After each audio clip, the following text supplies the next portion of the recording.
Thank you to everyone who's joining us for our panel this evening. My name is Sasha Nicole, and I am the Advancement Officer for Lift Up the Vulnerable. As we are all getting logged in and settled in, if you have the chat feature available to you, we'd love for you to just put your name in. And if you want to comment about what interests you in this panel, we'd love to hear your thoughts, but otherwise just your name and also where you're from. We'd be happy to know that too. So thank you again for joining us. We'll just take a few minutes to let everyone get settled and situated, and then soon we will begin our panel.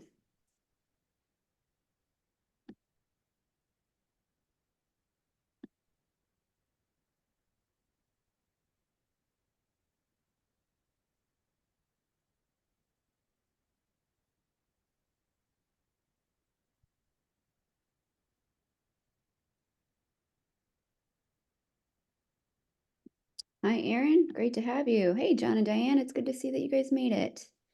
For those who just logged in, if you would like to put in the chat your name and either where you're from or what interests you about this topic, we would love to know. So we're just going to give people a few minutes to get settled in. Good morning or good afternoon, good evening. Sorry, got a little thrown for a second.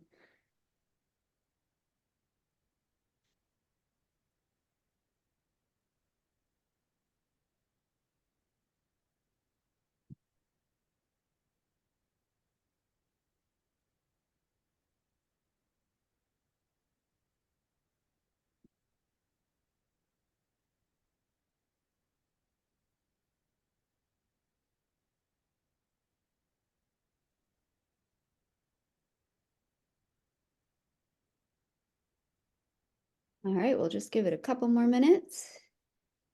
Let people log on.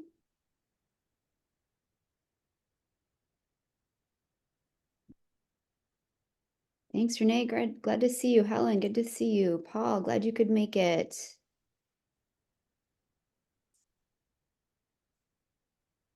So no obligation, but if you want to put your question, or I'm sorry, put your name and where you're from in the chat, that'd be great. And we'll get started soon.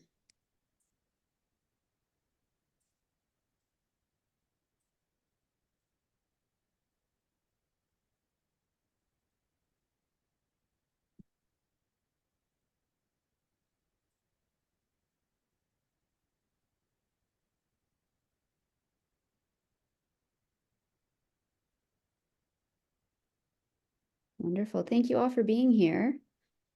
I think without further ado, we'll send it over to our CEO, Audrey Moore. Thanks, Sasha, and thank you everyone for coming. We're glad to have so many attending this conversation from all over. Looks like a lot from Birmingham and Minnesota up north. Thanks for being a part of this important Human Trafficking Unmasked panel discussion. As if you're just joining and you haven't done it yet, if you'd like to type in your name and where you're from into the chat, we'd love to keep up with you. As Sasha named, my name is Audrey Moore. I'm the CEO of Lift Up the Vulnerable. And tonight, in recognition of Trafficking Prevention Month, which happens every January, we have a really rich dialogue prepared for you to unmask the realities of human trafficking and name specifically what you can do to help. We ask that you please remain muted, and if you have any questions throughout the evening for the different panelists, you can direct your questions directly on the chat or send them to Sasha, and she will help ask questions during a question and answer time later in the evening. At its core, we're going to go through a little bit about what trafficking is as we start this night. And at its core, human trafficking is the exploitation of a person's vulnerabilities. By definition, human trafficking involves the use of force or fraud or coercion to obtain some type of labor or commercial sex act. Traffickers are looking for people who are easy targets for a variety of reasons. And I want to invite you to take a moment to answer the following poll question. You'll see it pop up if you have the capacity or the viewing capabilities to see the poll. And please enter what you think makes one vulnerable to being trafficked. And we'll take a moment for everyone to to answer and then share the results before we move forward.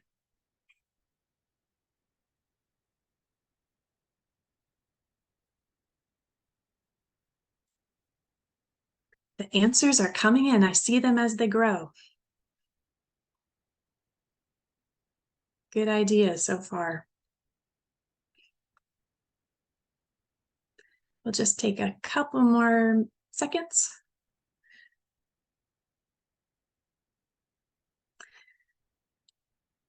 All right, Ashton, if you will end the poll and share some of the results. By and large, most of you, or you're all correct, let's name it that way, because all of the above are forms of, are ways that that make someone vulnerable to being trafficked. Traffickers are looking for those who have a psychological or emotional vulnerability or an economic hardship, a lack of social safety net, natural disasters, political instability. All of these are key factors and elements that make a person more or a community more vulnerable to being trafficked. An estimated 50 million people, and if you are seeing still the poll, you can exit out on the top. It will pop up, it will move away, the pop-up will move away. An estimated 50 million people were living in modern day slavery on any given day in 2021. This was a report from the International Labor Organization, and this is nearly 1 in every 150 people in the world. Of which 27.6 million were in forced labor, and 22 million were enforced marriages. Labor trafficking is so pervasive, it's very hard to find products or services that aren't using a forced workforce or children. Both in the USA, and we'll set later in the evening, we'll send some links that you can look up and dive deeper into these issues, but both in the United States and all around the world, from our phones to our clothing, to building materials, to what we feed our pets, to what's for dinner tonight.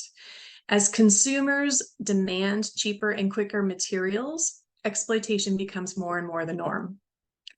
And of the 27.6 million people in forced labor, 12% are children. And these are estimates. It's very hard to get good qualitative data on people that are hidden in trafficking or trapped in slavery. But the estimates show that 12% are children, and an estimated 6.3 million are in forced commercial sexual exploitation. The reality, and this is why it's so important and why this conversation is so important to us, because there is no country that is untouched by human trafficking. And it's therefore a critical issue for everywhere and for everyone. Tonight, you're going to hear more from a panel of leaders about the unique ways both individuals, not-for-profit organizations, and for-profit companies can take a stand to address root causes of exploitation so that we can be a part of preventing human trafficking before it starts. All of us on this panel, and I hope in this call, will soon learn that we believe that human trafficking can be prevented. And we're going to offer insights for how you can join us in unmasking human trafficking and uplifting those who are the most vulnerable to it. So as we share, as I named earlier, and if you're just joining, welcome. As I shared earlier, please type any questions that you have as we express what our organizations are doing, or our companies are doing. You can add those questions in the comment box or direct them to our moderator, Sasha Nicole, who is LUV's advancement officer. And then there will be a time where we can ask as many as possible during our Q&A segment at the end. My journey in anti-trafficking work began in 2003. I was living in Europe, and I witnessed the exploitation of children in an orphanage that I was volunteering at over the summer. That experience really shaped the trajectory of my life, because as I learned more and learned how difficult it was even to close down that home, the realities of human trafficking were just so shocking to me, the desperation and the pain of it. And I knew that I wanted to take part in ending trafficking before it starts, because I wanted to help more kids not have to experience that trauma on the front end. So our work, Lift Up the Vulnerable's work, and our mandate as an organization is to go where children and women are the most vulnerable to human trafficking, and there is little to no other help available because it's either too expensive or too dangerous or too remote. And that led us in 2005 to Sudan. At the height of the Darfur genocide, when an organizational partner said, if you want to go where human trafficking is the worst, you need to go to Sudan. Communities were experiencing raids on their villages. There was mass displacement, acts of genocide, and in the chaos of the raids, children and women were also, that didn't escape those raids, were being taken into slavery. On mass scales. In some communities where we work, when we first were beginning this, there was not a single person that did not know someone that had been trafficked in the entire community. And for those that survived those raids, there was really nowhere for them to turn for help in the aftermath. Sudan and now Sudan, South Sudan have been at war for over 50 decades, for over 5 decades. And it just has destroyed infrastructures at every level. And this makes children and women more vulnerable to being exploited in labor trafficking, including sex trafficking, in domestic servitude, forced begging, manual labor, and as child soldiers. And exploitation is especially prevalent in these countries because of the extreme poverty, which is intensified by rampant orphanhood and civil unrest, religious and ethnic persecution, lack of education, lack of access to medical care, and even lack of access to food and clean water. The barriers that individuals and communities face are very extreme. And so the need was really evident, and we knew that the work was essential for us to partner in these countries. And so our solution to preventing trafficking included partnering with local leaders to identify the root causes of exploitation and build long-term solutions for equipping and driving positive change. And you're going to hear it from all of us in varied ways, but preventing trafficking in our context in war zones, and in other contexts you'll hear more about, but it requires a really agile approach because trafficking is complicated and there's not one solution for how we should address it. And so our approach is really addressing the complex issues of extreme poverty, instability, and lack of infrastructure and resources. And as you'll hear tonight, everyone on this panel that is working to support, equip, and are guided by the wisdom of local leaders. So we're all going to be stressing and highlighting how important that is, that local leaders on the ground are the critical solution. Because they are the only ones that can help achieve effective long-term solutions in their communities. But we get to be a part of building and supporting and empowering and equipping leaders to do more good. So for us, as we grew, LUV began to build the only indigenously directed anti-trafficking network that now spans both nations. We have 3 centers. And through this network, we're extending practical training, tangible support, and spiritual care for 3 pillars. So we prevent trafficking through protection. We ensure that vulnerable children and women will be empowered to thrive long-term by first offering them protection and other basic necessities such as safe housing, nutrition, clean water, and preventative or emergency medical care. And next, because of lack of infrastructure, 70% of South Sudan, and even greater numbers in Sudan because of the war right now, have closed schools. So we provide education for those that don't have it or don't have access to it in general. So we offer pre-K through 12th grade schools, and we're educating about 1,500 students in our network. And lastly, to help launch students that graduate from our schools and strengthen the broader community, we also prevent trafficking through economic development. That's agriculture training, that's vocational training, and we provide employment opportunities for over 200 leaders. And I'm going to invite Brian and introduce you next to Brian Pride, to share more about some of our joint ventures in economic empowerment that our organizations collaborate on together in South Sudan.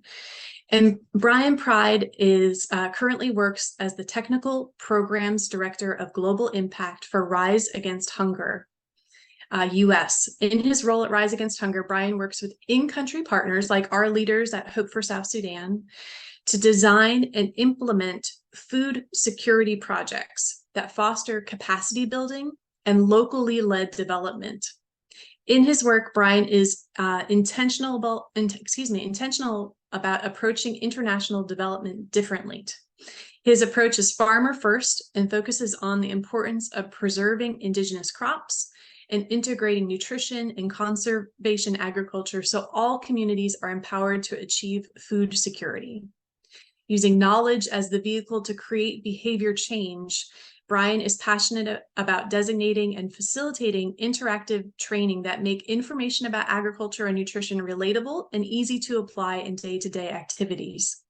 He started at Rise Against Hunger as a Nicky Leland International Hunger Fellow, and prior to his fellowship, Brian served as a U.S. Peace Corps volunteer in Northern Ghana. And post-Peace Corps, Brian worked as a technical advisor for the USAID-funded Ring project. And Brian, I'm going to pitch it to you. And can you share more with us on how food security plays a role in preventing trafficking and why empowering communities is a critical component for Rise Against Hunger's model, and in particular in our partnership and programs in Sudan, South Sudan? Perfect. Thank you, Audrey, for that introduction. And if we could go to the first slide, please, that'd be fantastic. So as Audrey mentioned, I work for an organization called Rise Against Hunger, and we're based in Raleigh, North Carolina, where we're a 25-year-old organization that started as a meal packaging group, where we engaged volunteers to package meals used for food assistance. And I have a picture of that on this slide here. Our meals, as we call them, contain rice, soy, and dehydrated vegetables. And we believe that ending hunger starts with a meal and it ends with self-reliance, which means we provide meals as a short-term solution and look for opportunities to build sustainable long-term solutions by empowering communities to regain control of their food supply. Rise Against Hunger started partnering with Lift Up the Vulnerable back in 2018, where we sent one cargo shipment of meals to one of their schools, Hope for South Sudan. And in 2020, I had the privilege to travel to South Sudan.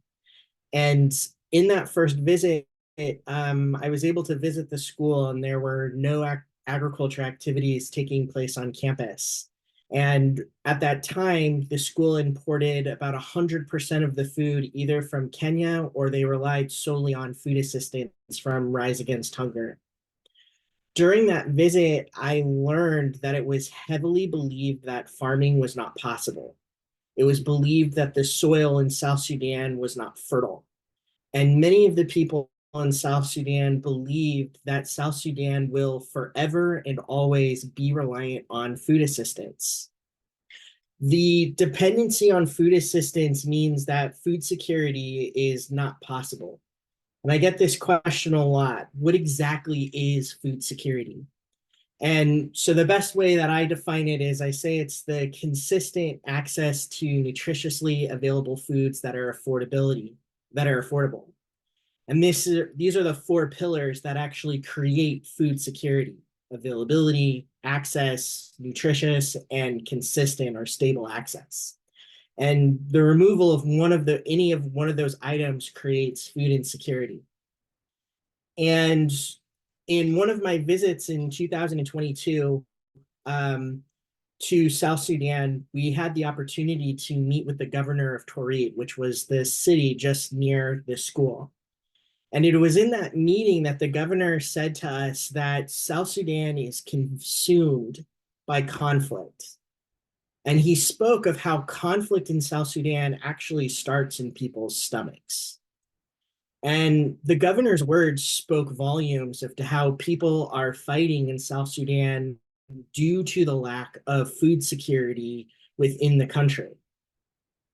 And when we think about conflict, I think it's really important to understand that conflict is a result of limited resources. The most common resources that we interact with are money, land, food, and people. When people lack money, food is not affordable. Therefore, food is not accessible. When people lack land, they can't grow food, which means food is not available to purchase in a market. When people can't afford or can't find food in their market, people oftentimes become desperate. And desperate people oftentimes resort to desperate actions. And those desperate actions are oftentimes some form of conflict. When you think about the fact that theft increases when people have nothing, or the fact that when you don't have access to land, it might turn you into fighting for land or fighting for the resources to plant on your land. And what ends up happening is because people start to fight over these limited resources, they end up destroying the very little resources that are actually present. And in South Sudan, we see this by people burning farms or burning farmland. We see cattle raids and people stealing livestock. And once we destroy all of those things, we destroy our land, we destroy our animals. This leaves us with one of the only few things of value left, which is people. And that's eventually what leads us into trafficking those individuals, because it's one of the last resources that people can actually get their hands on. Next slide, please. And so what I love about our partnership with Lift Up the Vulnerable is that we're addressing the root problem of food insecurity in South Sudan. In our partnership, we recognize that conflict in South Sudan is not only a result of hunger, but conflict also perpetuates the hunger that sparked the conflict originally. And I admire working with Lift Up the Vulnerable because while other organizations shy away from South Sudan because of the conflict, because of the risk, together Lift Up the Vulnerable and Rise Against Hunger are empowering communities to grow their own food as a means to try to end this conflict that we see there. And one of the ways that we've been able to try to mitigate or lessen the conflict that was immediately taking place just outside the doors of Hope for South Sudan is by having us establishing these 200-acre farms on the school grounds. And through establishing these farms, Hope for South Sudan, we've been able to shift the mindset and help people understand that through teaching conservation agriculture, we can overcome challenges related to climate and actually start cultivating the soils and recognize that the fertility within the soils is actually not there. And as an outcome, we've now transitioned to a point where it was 100% of food being imported, now about 75% is cultivated on campus. And as a result of this, we've seen people from the community outside of Hope for South Sudan seeing the food grow, and those community members inquire about the farming practices, they adopt the farming practices, and they apply them on their farm. If you could go to the next slide, please. And we're seeing these conversations about how people admire how healthy the children look and wanting to learn more about this knowledge that's being imparted about agriculture. And what I like to say is that knowledge is empowerment. teaching people improved farming practices or conservation agriculture has made farming seem possible in South Sudan. And the impact of this is that when people are able to have access to the food, it means that they keep their children in school, meaning fewer child marriages. And we also see individuals engaging in less conflict, and hope is restored. So by engaging people from this perspective of giving them power to control their food sources, it is one of the best ways for us to prevent conflict and from continuing and from new conflict from starting.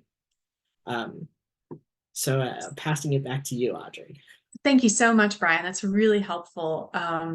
And in addition to agriculture sustainability that Brian spoke of, economic development is part and parcel of what Rise Against Hunger and Lift Up the Vulnerable are going to be phasing our partners in South Sudan towards. And small business creation plays a really critical role in trafficking prevention programs. We know communities are transformed through grassroots economic development because it provides a catalyst to transition from dependency towards self-sufficiency. And in that light, I'm excited to introduce you to Eric Olson. Eric Olson started his business career at age 18, owning a branch of Student Works Painting in Arizona to pay for tuition and provide summer jobs for his friends. He finished his degree in business admin from Azusa Pacific University. And after a year of humanitarian work in war-torn Iraq from 2003 to 2004, Eric joined the nonprofit International Teams, helping community development teams in Africa, the Middle East, and Asia. In 2012, Eric joined Stephen, his father-in-law, in starting Dignity Coconuts, a for-profit company based in the Philippines that provides jobs in order to break the chains of poverty and slavery. And Eric, your company has been economic, community, and environmental development in the Philippines. And can you share more about how these factors contribute to the prevention of trafficking and a bit more about your work and how you got into this? Yeah. So in 2005, my wife and I were in the red light district of Athens, Greece. We were there to show love to women that had been caught in trafficking. It was 2005. The year before was the Olympics. So a lot of women had been trafficked. We'd heard about this. And so we went to see ourselves and to love these women.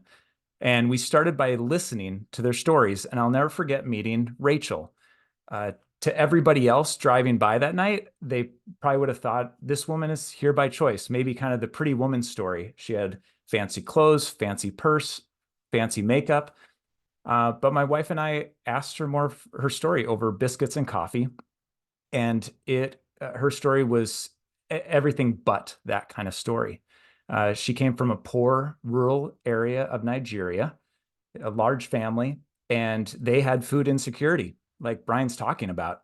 They were barely eating one meal a day and struggling to survive. And so traffickers came by and offered Rachel a job as a waitress in Europe. And this family, they thought this was a chance of a lifetime. It was like they had won the lottery.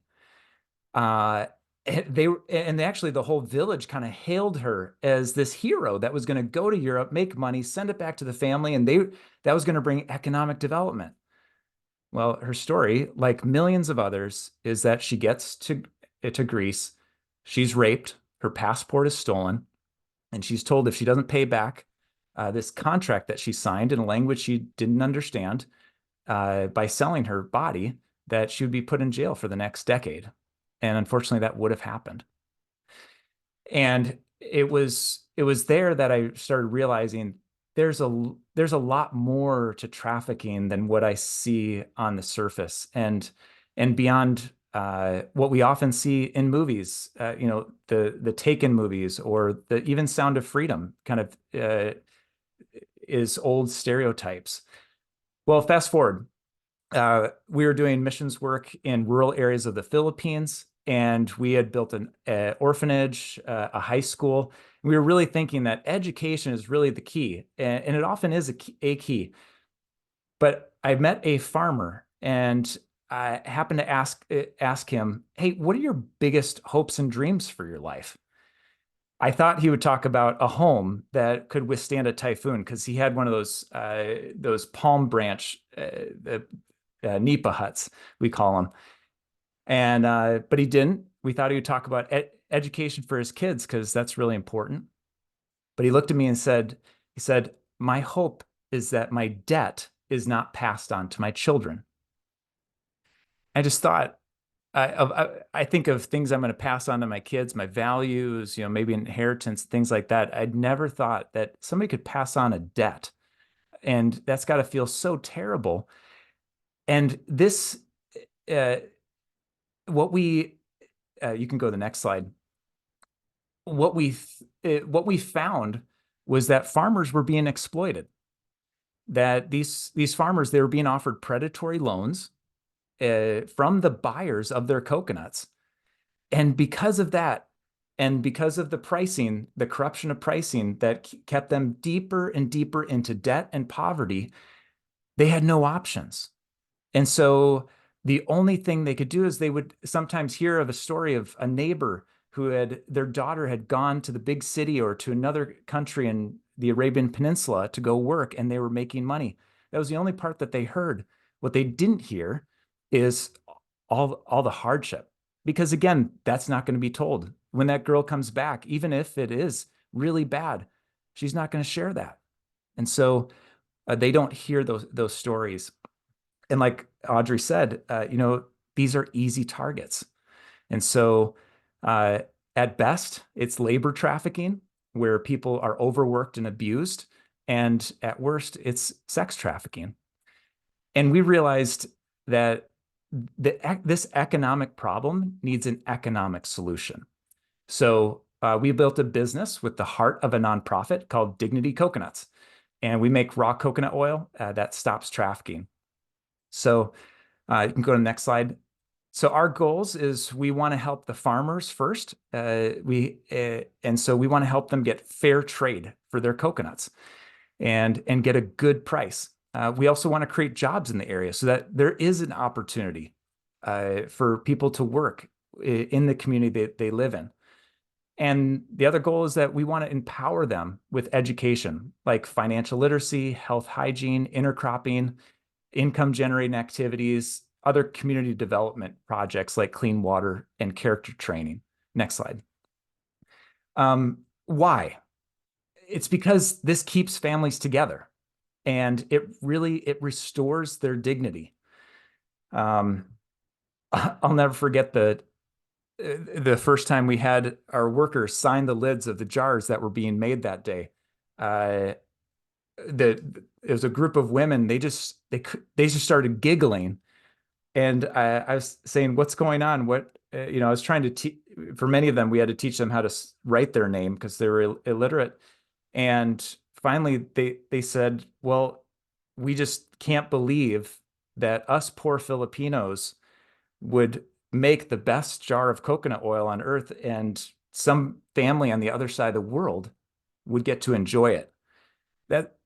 And that's the kind of respect and dignity that has often been stolen from people and makes them easy praise. Next slide. So we have 156 farmer families that we now are offering good prices for their coconuts. And we have 115 employees at our facility. These are our employees. And I'll just end with telling you one story about Ivy. Next slide. Ivy came from a coconut farming family. She's the one in the middle. And they started selling to Dignity and getting good prices. And they were getting enough good prices that they were able to send Ivy to college. Now, I have to pause. We did a baseline survey 10 years ago and found less than 1% of the people in this area had ever gone to any sort of college. And farmers, the idea that the coconut farmers would send a kid to college, this would have been laughable 10 years ago. And yet, Ivy's family was able to do it. She went to Bicol University. She got a degree in food science, and she decided she was going to come back. And she now works as our production supervisor. So it's exciting to see how we're helping not only financially and with community development projects, but also helping with something that's hard to measure, of respect and dignity. And we think that that's really key and essential to helping someone be able to say no to that trafficker that comes and offers them something that probably looks too good to be true. Thank you so much, Eric. That's really helpful. And I'm especially thankful. So we're a bunch of nonprofit leaders, but having a corporate model and a business model that others can glean from in their own enterprises and so corporate responsibility. I think that's really exciting to hear from you. Thanks. If you've been tracking with LUV for a while, many of you may know that the children in Sudan and South Sudan that we serve are unadoptable. And it's common practice, however, in both nations, and it's something that we receive lots of stories about from kids in our program, that kidnapping for adoptions by different tribes, and also children are kidnapped and brought to other countries for adoptions. And many of the kids in our program have a brother or a sister that was taken in that fashion. And so we've invited Welland Bridgers to talk more about the issue of ethical adoptions and empowerment of families, because it's a real critical component of keeping people together and keeping a community stronger. Welland Bridgers serves as the U.S. Director of Mwana Villages and is part of the global leadership team. Having walked through an unethical adoption experience only to find that a vulnerable family had been exploited, Welland and her husband Stephen's eyes were opened to the challenges of the orphan crisis. Their love and admiration for Mwana was centered on how the organization cares passionately for vulnerable women and works to keep families together. Together, they co-founded Mwana Villages US to expand the work of the ministry, and Welland has a background in education, service, leadership, and volunteer programs. And Welland, I'd love for you to share more about what led you to this work, what you see happening in the Republic of Congo, and how your organization participates in trafficking prevention with the children and women. Sure. I don't know how many folks on here kind of have grown up with or heard this narrative that, adoption is the solution. Like the best thing we can do for orphans is to adopt them. And I'm not sure that we would have said that quite so naively or frankly, in a white savior way, quite like that. But that narrative was kind of part of our thinking. And my husband and I were, of the mindset we would love to adopt one day. We had partnered with a Christian adoption agency thinking, they're going to uphold high standards. And we had a really unique view of a years-long process and how this agency, which is not unique to this agency, goes about creating partnerships with different orphanages. And kind of if you consider that for countries that operate in survival mode, adoption is a way to bring in money. And when you have got a child that is adoptable, consider all of the different people that can get a piece of that, money pie, from orphanage directors to attorneys who manage the process, to police who find children who are adoptable, to corrupt judges, to even the caregivers at the orphanage. When money is tied to adoption, there is always an incentive for that child to be adopted, whether or not that is in the child's best interest. And this is really where we found ourselves after 4.5 years of an adoption process. At the very end, we found out that everything we had been told about this particular family and their boys was a lie, and that it was, essentially a not uncommon opportunity to be getting money for all different folks in exchange for these children being put up for adoption. Thankfully, the adoption did not go through. When we started piecing together some unusual things and really asking some hard questions, and when we discovered that they actually had parents who were married, They had been with their birth family, with their parents for some time. We were actually the ones who called off the adoption and said, this is a family clearly trying to be together. But that led to a season of us really trying to understand, what was this something unique to this adoption agency? Was this something unique to the country that we were operating in? This was in the DRC, Democratic Republic of Congo, in 2011 through 2015.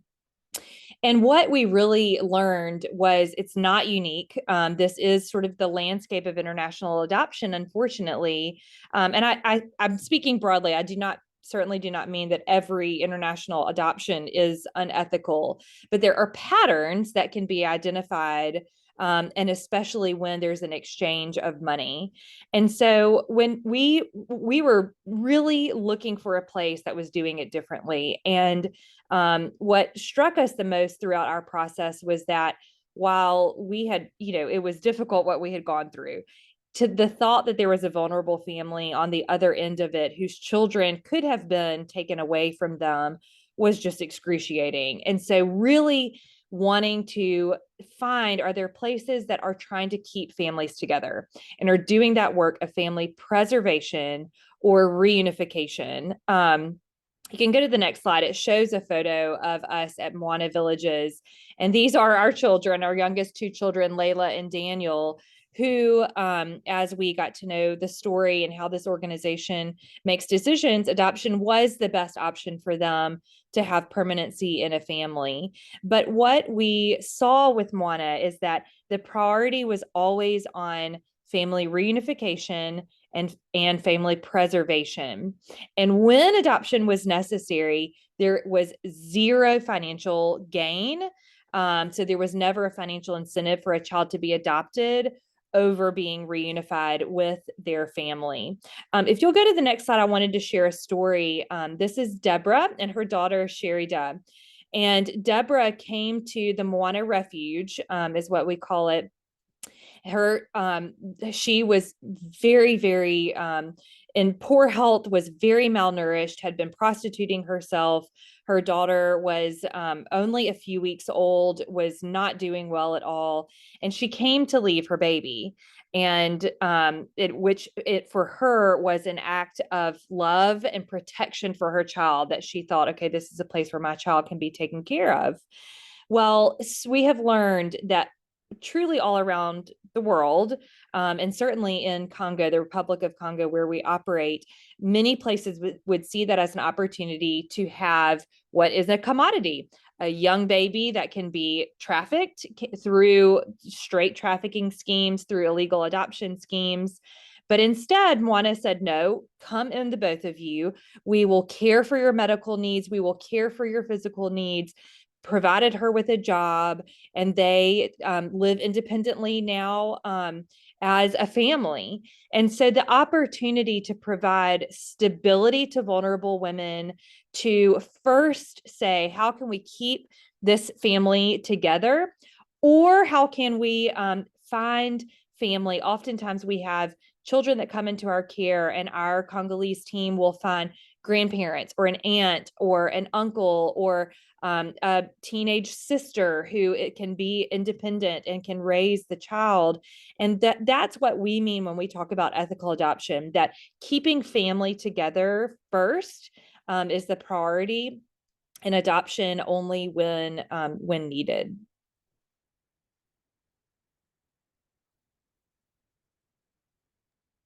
Thank you so much, Wellen. Appreciate you sharing your story. And we want to open the floor to you to answer some of the questions that you've been adding, either can add to the chat. There's not many questions yet in the chat, but maybe have been sent to Sasha privately. So please stay on mute, but type in your questions and we'll help respond to as many as we can.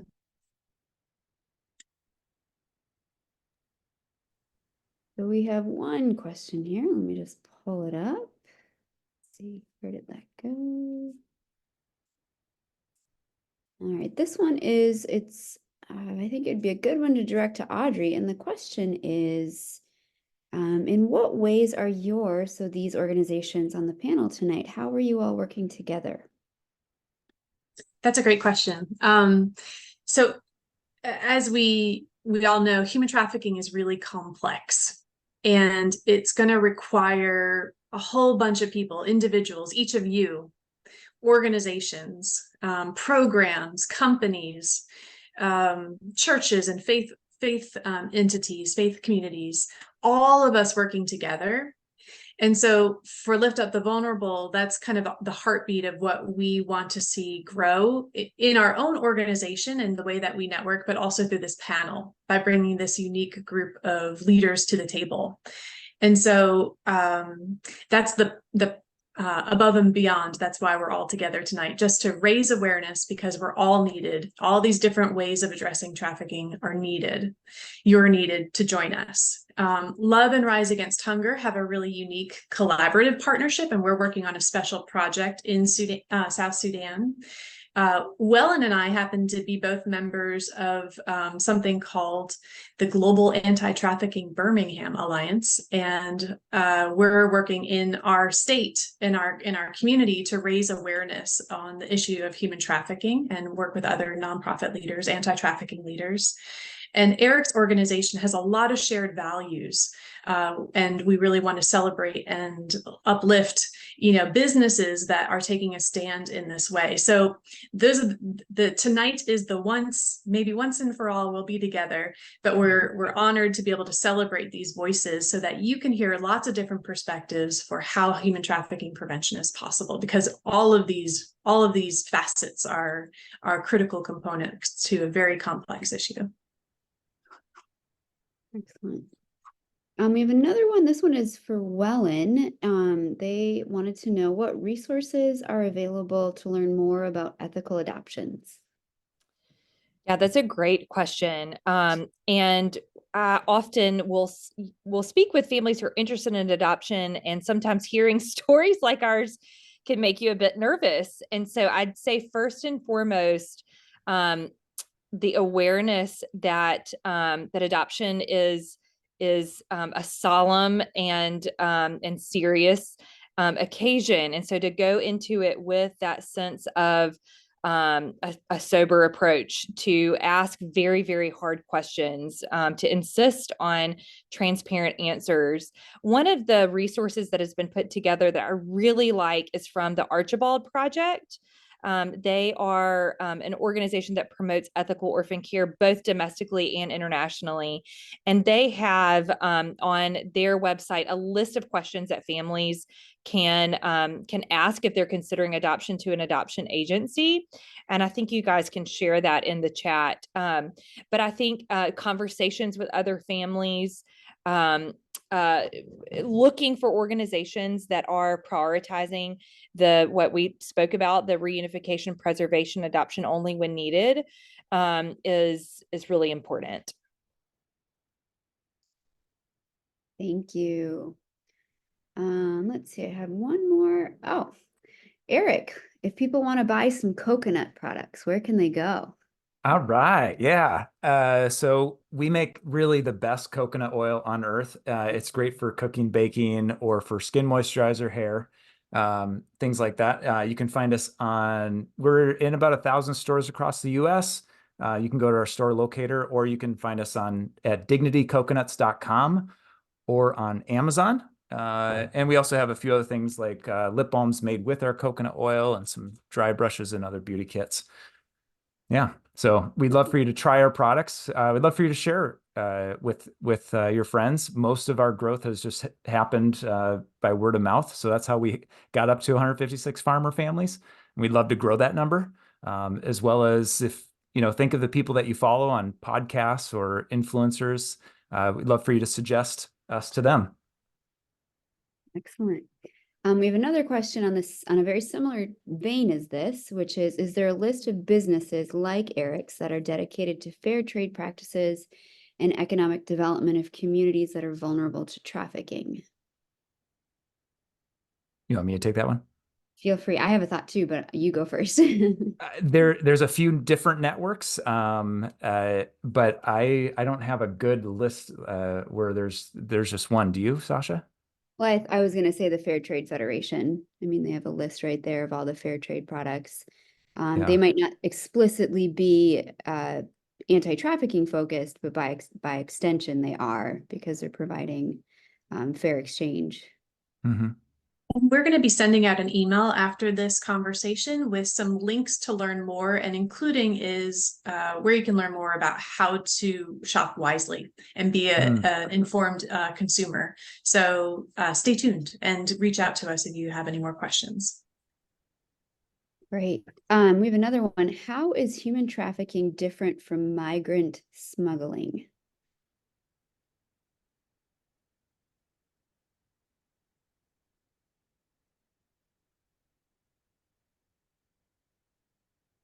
So that's open, perhaps Audrey, otherwise anyone on the floor.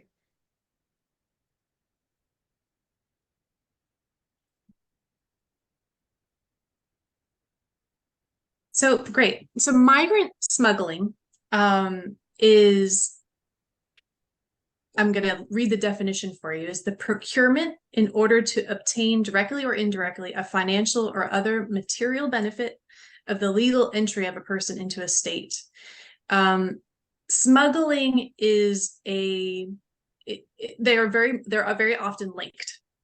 People that are pay to be smuggled into a country can be trafficked. So there is a high rate of exploitation of people that are smuggled. But smuggling, I think I would think of it as smuggling is a transaction to get into one place illegally. But they're interconnected in that trafficking is the force, coercion, or fraud. Those three elements have to be included for trafficking to be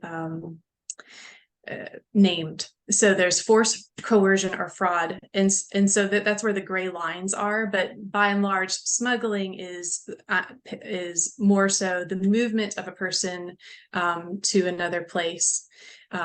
Oftentimes, there's consent involved. I think that's an issue I'm not as familiar with, and I welcome other people on the panel if they have any insights on this. But for the quick answer, that's what I would name.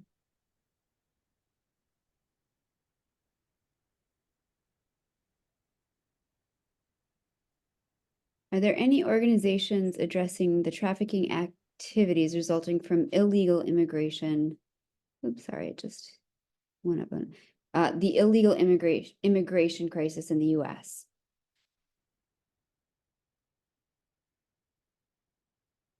Can you repeat that question, please? Yes, sorry. It like scrolled up, so I didn't read it very clearly.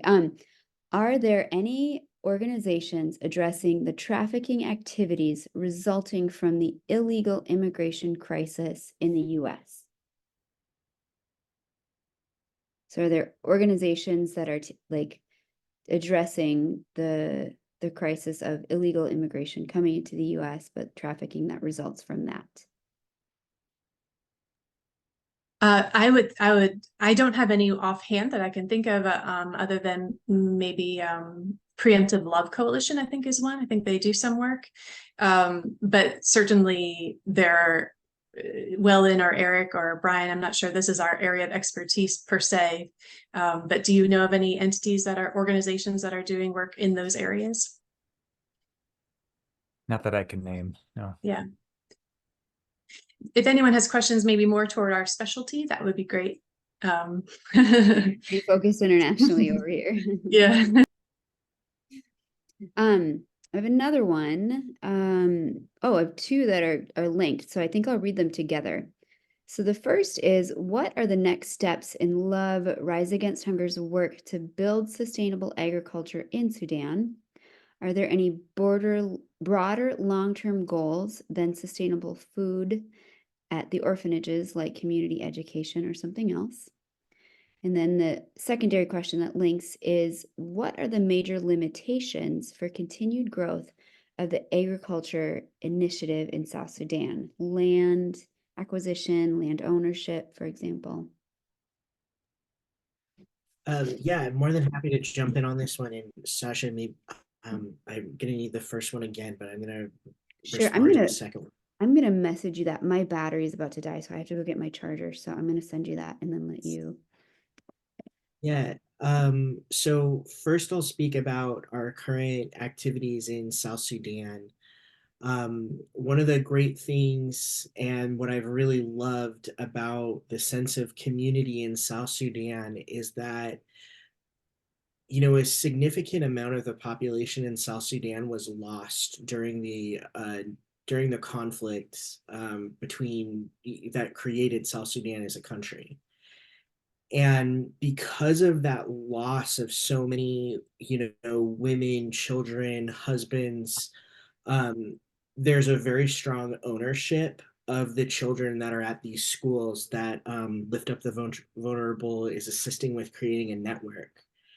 And in South Sudan, one of the things that was said to me in a meeting from a community member was that the children at Hope for South Sudan are the future, and that there's a shared responsibility to make sure that these children that are the future have the ability to be a brighter future for South Sudan.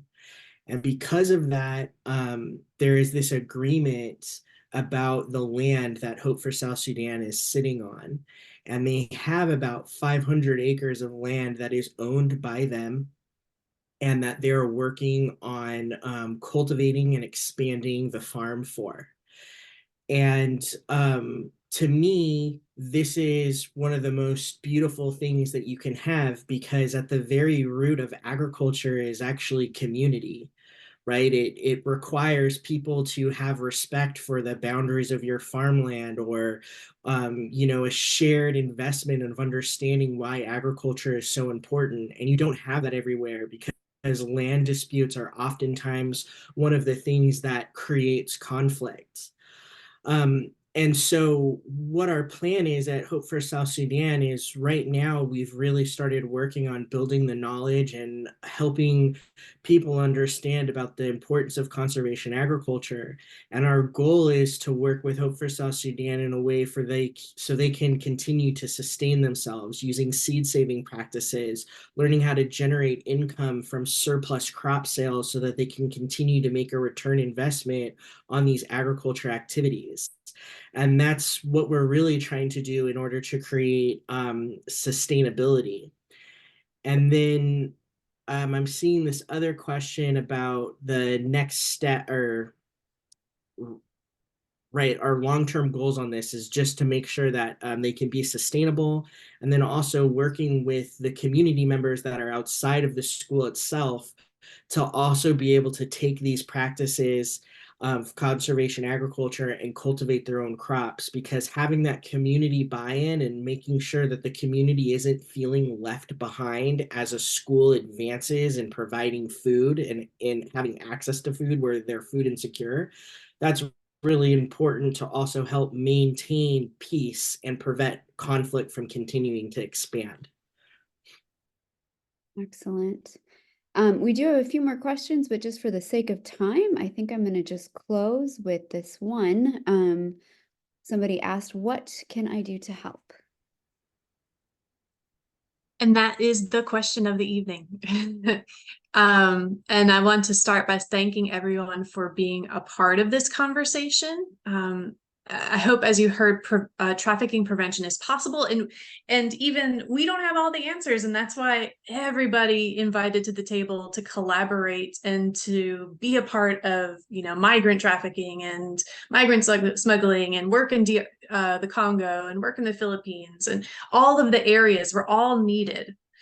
It will require Addressing this issue will require more partnerships between individuals and organizations and companies and faith-based organizations. I named that before, but I want to highlight that it requires all of us, and government organizations, all of us doing our part in collaborating to create sustainable opportunities for those who are facing exploitation. So you can prevent trafficking. If you'll move to the next slide, yeah. Some of the ways that we're going to help you do this is by learning more. And we're going to send you an email at the end of this meeting with practical ways that you can learn more and take action And in a moment, Sasha's going to share a form, a link to a form to give survey about your experience tonight. And that will help us, also know what kind of events could we host in the future that you would be most interested in.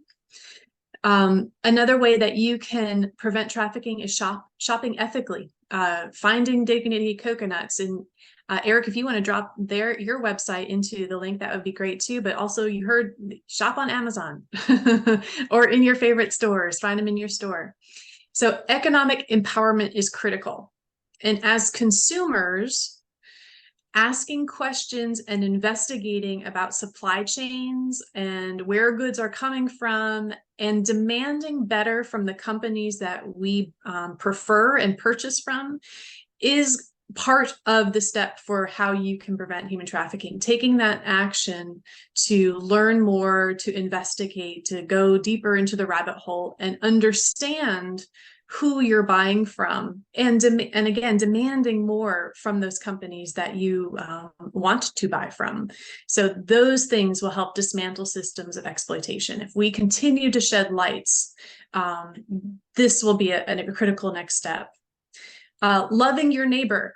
In the USA, when we named one of the ways traffickers target victims, they talked about emotional insecurities, emotional needs. And in the USA, trafficking victims can be going to school and playing on soccer teams and living at home. They can be with your kids and grandkids.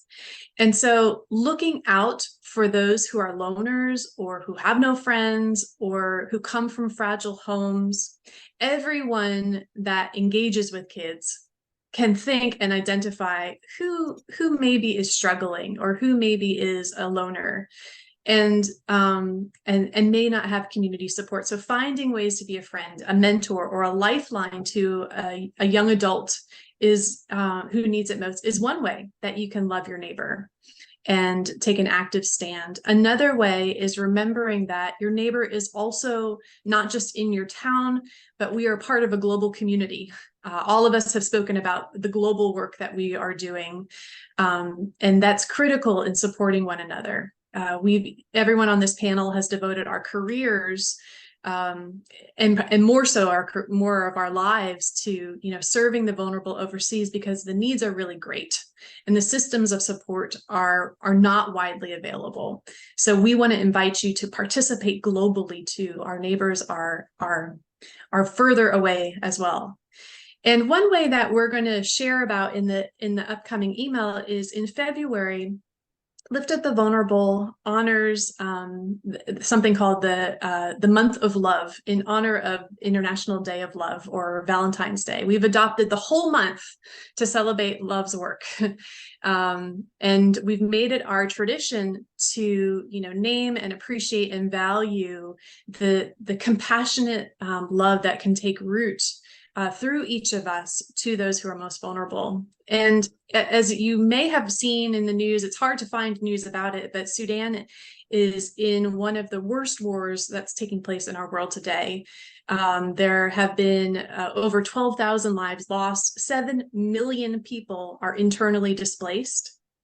There's increased recruitment of child soldiers and mounting reports of genocide. And we want to take a stand this coming February to stand with children in Sudan who need it most. Our goal, we have the capacity to bring in 51 new students in our program.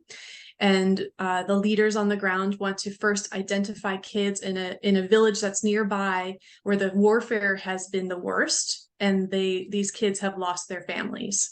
And so we want to be able to bring those children to our program, but we need help to do it.